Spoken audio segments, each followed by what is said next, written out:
Hi Ruth. Hello? I'm 16 years old and I'm going to leave school soon, but I'm really not sure what qualifications I'll get. I've been watching you on the telly and I think you're great. And I'd like to sort of follow in your footsteps a bit really, and thought I could try my hand at sales. Have you got any advice for me? My advice to you is very, very simple. Go out while you're actually learning and get a part-time job. That does two things for you. Number one, it gives you a bit of extra pocket money. Most importantly, you start to learn how to deal with people. Right. Because with selling, the key is communication. I didn't go into my first job selling.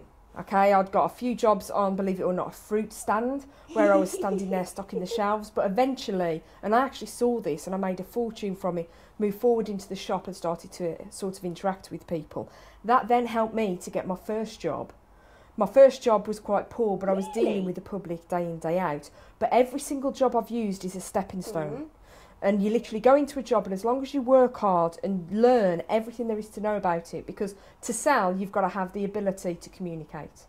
Not only the ability to communicate, but also to understand the product and know how to convince the person who's standing in front of you. So you've got to be able to listen, communicate, and obviously then work out your figures to know that you're making a profit.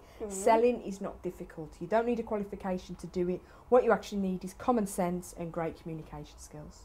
There are a lot of companies out there that could take advantage of me just because I'm young and stuff, and because I don't really know what to look for, and obviously it's going to be my first job and stuff. How do I know what's a good company and what's a bad company? What should I look out for? When I was 16 and I'd just sat my GCSEs, I actually applied for 32 jobs and I didn't get one of them. Wow. And the reason I didn't get one of them is because every time I went to the interview, there were different things that they wanted me to do. So they'd advertise a job as an office junior. When I turned up for the interview, not only was it an office junior, but at the end of the night, they wanted me to literally run the hoover round. Really? And obviously I clean my own house, but when it comes to actually office-based work, that wasn't what I saw as being acceptable. The easiest advice and the best advice I can give you is very simple. An interview is a two-way street. It's not only whether the employer wants you, it's whether you want the job. Don't go for your first interview thinking you're going to get the best job in the world, but make sure it's the right job that gives you the right opportunities. Whenever I've gone for an interview, I've always said to the person that's interviewing me, I'm not looking for a job, I'm looking for a career. Oh, cool, yeah. That sets the level of expectation. That actually sets that I'm not going to come from 9 to 5:30 to do this job. I actually want to move and progress. Being taken advantage of can only happen if you let them. And as long as you clear, and I'm talking about communicating in a very constructive way, you know, that we're talking about taking advantage. Are they asking you to work too many hours? Well, if you want to actually sell and make a lot of money, there's no such thing as too many hours. If they're asking you to do things like they did with me, which is, can you just do this? You know, I turned around and said, hang on a minute, I'm not a tea girl. But I communicated it in a way that made them go, well, okay. But a lot of people will try and push. But all you need to do is literally say, hang on a minute, I'm not here to do that. But as long as you're working hard and doing your job well, you know, they'll take that and move on. Ruth, when will I know whether this is a career for me or just like a job? How do you know? What's the difference? I don't actually think at your age you will ever find the career straight away. And if you do, then you're not really living life to the full. Really? You've got to do loads of different jobs, have loads of different experiences to really find the one thing that's right for you.